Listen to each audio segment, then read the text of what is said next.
All right, so today we're talking about double object pronouns. These are sentences in which you have a direct object pronoun and an indirect object pronoun in the same sentence, and we're going to talk about how you handle that.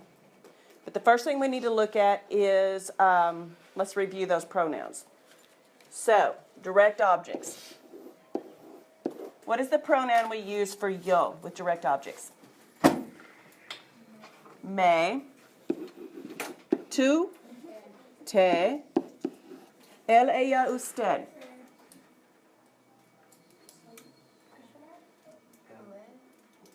Not le, but no. Lo or la. Nosotros. Nosotros. Nos. Third person plural. Los or las. Good. All right, indirects. All right, indirects. Yo form. Me. Tu. Le. Tu. Oh. Tu. Te. Él, ella, usted. Lo. Le. Le. Nosotros. Los. Nos. Third person plural. Les. Okay. With double object pronouns, you only run into a problem when you're dealing with the third person pronouns. Okay? These, and these. Okay? If you have these two together, you're going to have to make a change to the indirect object pronoun. And that's what we're going to talk about today. Okay, so double object pronouns. This is when you're using a direct object and an indirect object pronoun in the same sentence with the same verb phrase. You need to be writing this down. Okay, in other words, simple sentences. A sentence with one subject and one verb.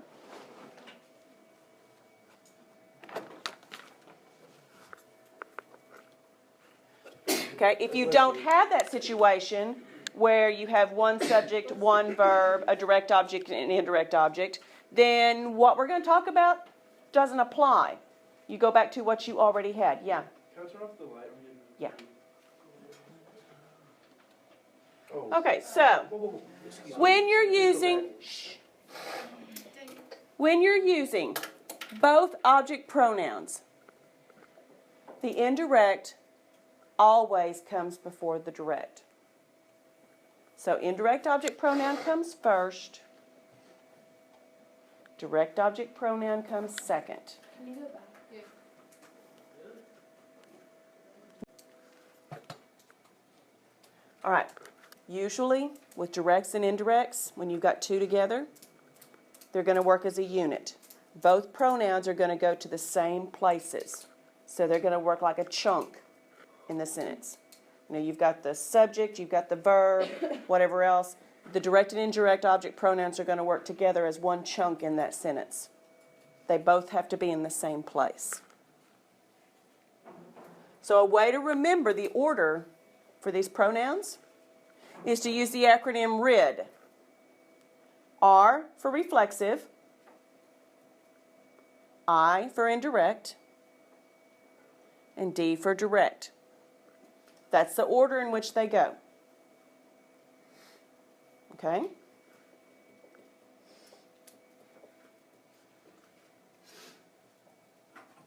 Let's go back a minute.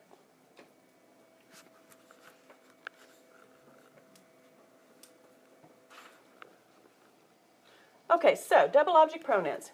When you're doubling the pronouns, when you have a direct and an indirect, you can't have both pronouns start with L. So that's why I showed you a minute ago while we circled the third person ones. if both of your indirect object and your direct object are both in the third person, you're going to have to make a change to that indirect object pronoun. Laisse-le can't happen. We cannot have two L's together. So if we have the double L situation, like laisse-le or some of the others, there's several possibilities. But if you have the double L's, the first pronoun, which is the indirect object pronoun, is going to change to se. And it's going to look like this. Laisse-le is going to become se-le.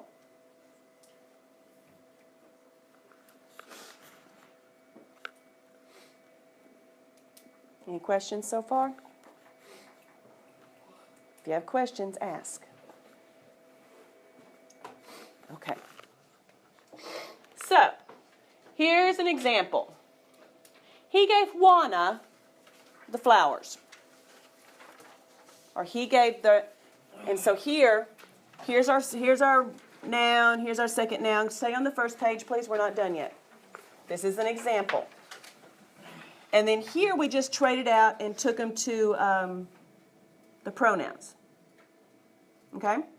So what I want us to do is we're going to go back and we're going to work this out.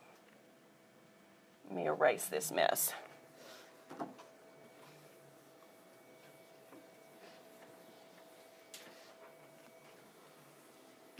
There's a process that you're going to need to go through on your homework to get to this thing. We're going to take it in steps. So that our sentence was, he gave Juana the flowers. You might want to write this on the back of your notes or something so you'll have the steps to follow when you start working on your homework. All right, so in Spanish, it's going to look like this. Él dio las flores a Juana. And this is what your homework looks like. The sentence is in Spanish. And you're going to have to rewrite the sentence using the indirect and direct object pronouns instead of the nouns that are given. So step one, you have to identify your verb. So what's the verb in this sentence? Dio. So label your verb. And then find your direct object. What did he give? Él dio qué? Flores. So here's your direct object. ¿A quién? To who? To Juana. That's our indirect. Okay? Person's always indirect. Not always. A person could be the direct object too. Okay, so now we're going to convert our nouns, this one and this one, to pronouns. And the sentence is going to rewrite like this. Él dio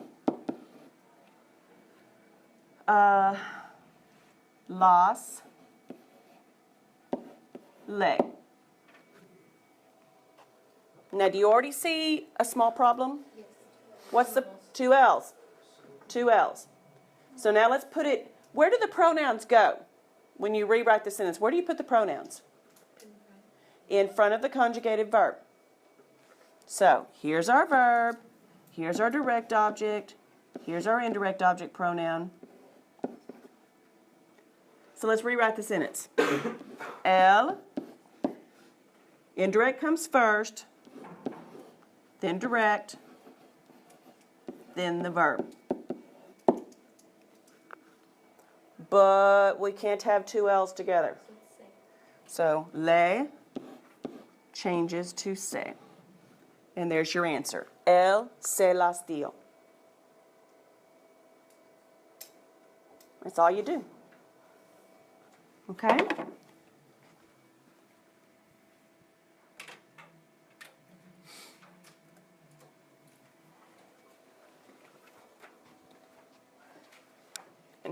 And this is just the process we went through just a minute ago. Él le las dio, which we know we can't do. So it becomes él se las dio. All right, so, but what if, so if the LL sound is not present, if you don't have two pronouns with the L's, you don't have to do anything with se. There's no se to deal with. So let's do one where we don't have both of them in the third person. Do you always drop the indirect object? What do you mean drop them? Drop, flowers and... No, I didn't drop them. I replaced them. I replaced them, instead of nouns, I made them pronouns. Because that's what we're dealing with is pronouns. Okay, so here's another one. He gave me the flowers. Here's our original sentence. Here's where we replaced the nouns, flowers, with the pronoun them. Okay? So, él me las dio is how it ends up. Do we need to change anything? No. Do we have double L's? No. In which case, we do nothing. That's all there is to it. You only have to change to se if you have the two L's. Okay, so here's where it gets a little tricky. And if I want you to do this on your homework, I'll tell you. Otherwise, you can put the pronouns in one of two places. You can put them in front of the conjugated verb like you're used to doing, or you can do it a different way. You can attach the double object pronouns, remember there's two, if you have a verb phrase. You can attach them to the end of the verb phrase. I'm going to show you. Okay? Verb phrases are things like va a dar, going to give. Están cantando, are singing.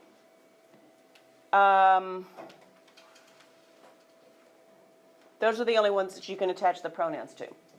There's other verb phrases, but you cannot attach the pronouns to anything but those two instances. So, when you attach pronouns to the end of a verb, you have to double them up first.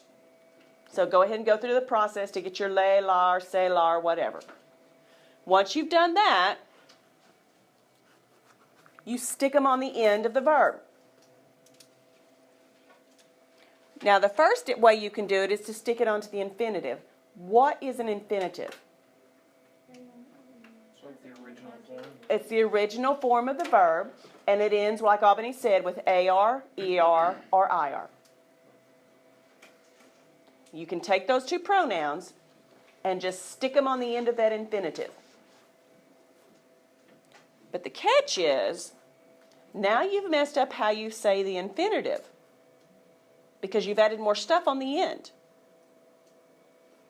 So you have to put an accent mark on the next to the last syllable of the infinitive. Okay? So like if it's cantar,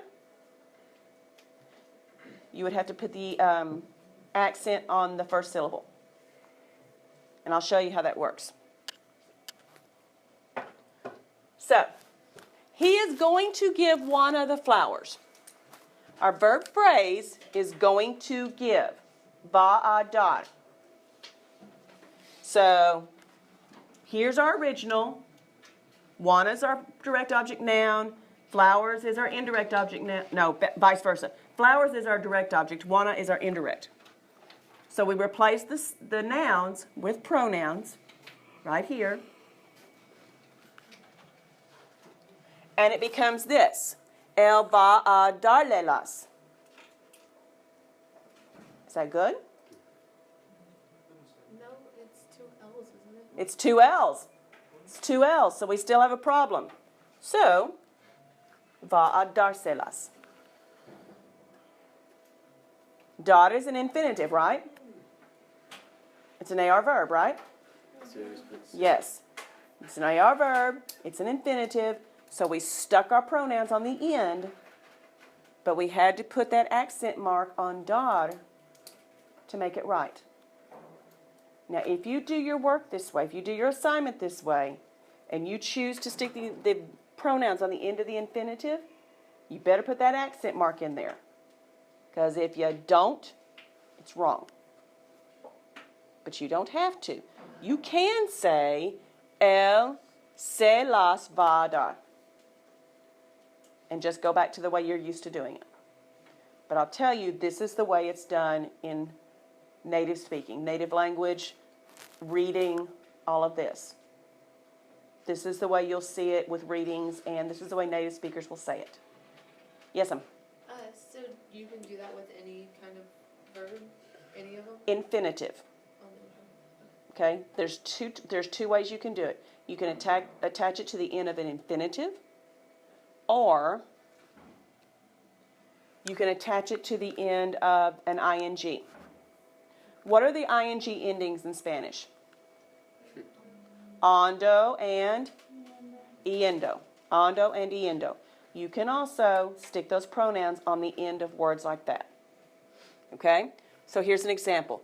They are singing the song to me. Are singing in Spanish is están cantando. Remember? A little bit. So now we've replaced song with it. That's the pronoun. And we get ellos están cantándomela. See how we put the accent mark on the next to the last syllable when we attach the pronouns? That's how you have to do it. But if this is confusing to you, you can also do this. Ellos me la están cantando. And it's fine. It won't be wrong unless I specifically told you to attach it to the end of the verb. And I didn't in this homework, in today's homework. Okay? Any questions so far? Anybody? Okay, let's keep going. So, unfortunately, you cannot attach them to every verb. You can attach them to the end of infinitives. You can attach them to the end of the present participle, the ando or yendo. You cannot attach them to the end of past participles. Those are the autos and edos that you do with present perfect. Okay? In that case, you have to stick it in front of the form of haber. So if we're saying, if our verb phrase is hemos escrito, we have written.